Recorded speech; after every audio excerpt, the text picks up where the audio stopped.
Joe Roberts. Just turned 42. Came in for some annual rejuvenation work, I guess you could say.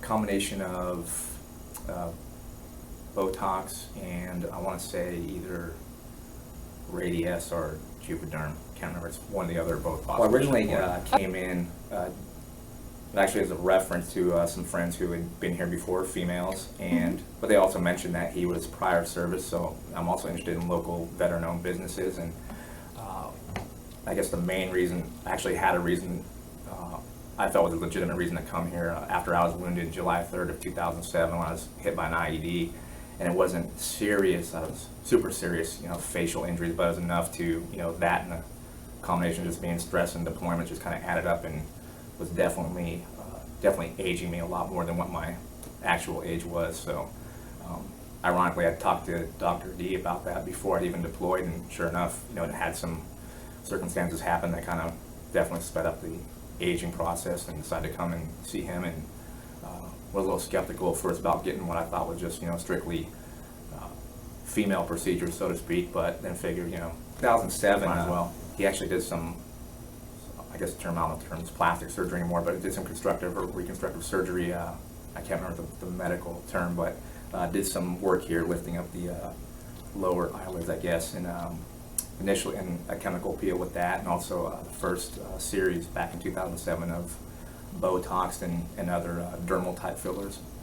Just part of my maintenance. I mean, it falls into everything else as far as just eating right, working out, mental, physical, all that type of stuff, and just to me the investment's easier on preventive maintenance at this point instead of trying to catch up, so to speak. It's great. It's a great location for me. It's only 2.5 miles from where I live downtown. Once again, it's a veteran-owned business, and Dr. D actually has at least one veteran I know that's employed here. So that being a independent, owned, operated small business and not a large franchise or cookie cutter place, so to speak, there's more focus on the individual client instead of just being a mass number, and I like places like that. And plus what I get out of it, obviously, I wouldn't have been a patient here since 2006, going on 8 years now if I wasn't. Great. I mean, one of the first examples was Tony has been here for quite a while. She was calling me within the first 24 hours of my first surgery with Dr. D, and making sure I was okay and following up on everything and asking if I need anything, and just kind of it's definitely they definitely go beyond just the front desk, so to speak. There's always calls to see follow-ups, emails, using social media, be it Facebook, just to see how I'm doing, send reminders and stuff like that. After the surgery I had, Dr. D pulled me off to the side, and there was a guy here with his wife who was still on active duty, and he's like, "Hey, this guy wants to talk to you." And he's like, and he said, "Hey, my wife wants me to get this stuff done." He's like, "Did you really get stuff done here?" I was like, "Yes, I got stuff." Every time right after I leave here, I usually get on I guess I'll check in with Foursquare on Facebook, and say, "Hey, I've at this veteran-owned business," and of course I have a few guy friends. They'll say, "Well, what are you doing at that place?" But then they'll write an email saying, "Hey, how long you been going there?"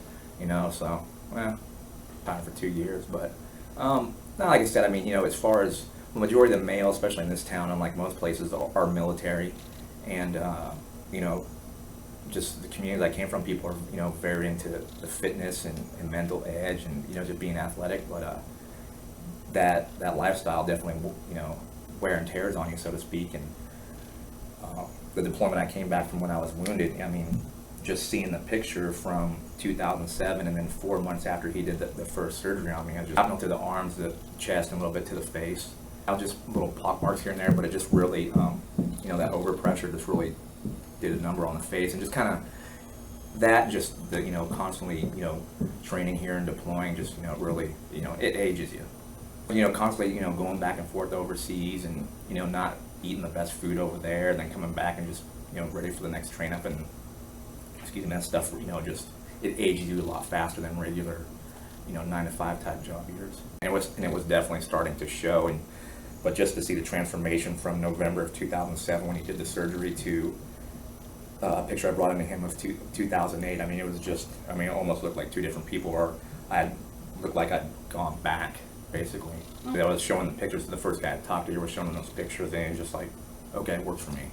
He has that background, a lot of time in the military that, he knows what causes that and kind of can, understands and can relate to that. So it's definitely easier having someone who's walked that walk, so to speak. I mean, it's one thing for him to say, if he didn't have that background, I understand, I get it. It's like, no, you really don't.